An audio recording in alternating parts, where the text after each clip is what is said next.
When Bishop T.D. Jakes invited me to dedicate the Potter's House, that was the most difficult time in my life. As a matter of fact, it was a time in my life.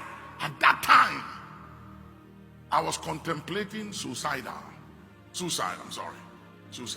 The thoughts were coming, and I realized later on that it was a spirit that was assigned to mentally bombard me to give up living. And when he invited me, I was dealing with so much shame and rejection, that I decided I wasn't going to honor the invitation, because it was going to open me up to too many questionings and things. And later on, I took all of myself and I said, no, I'll do it. As soon as I said yes, people started calling to the Potter's House and saying, you can't have him.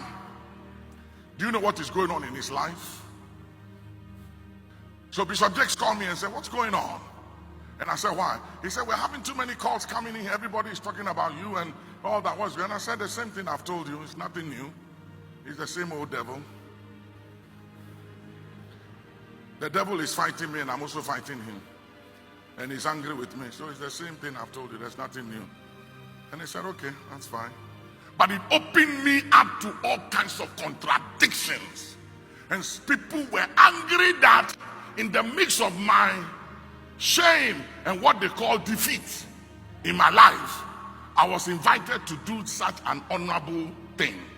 Sitting there was the Vice President of the United States, and every big shot in the Christian community was sitting there.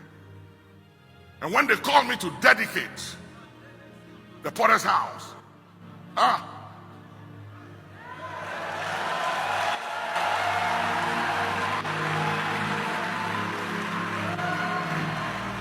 when I took the microphone, I said, Lord, many are they that have written me off, and have said there is no hope for me, and that I am finished. They said politically, financially, religiously, I'm finished. There is no hope for me. But thou, Lord, art a shield for me, my glory and the lifter of my head. And when I took the microphone, somebody stood up inside of me.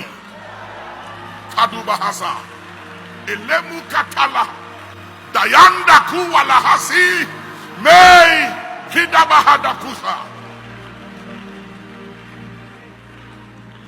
And that prayer was about 7 minutes.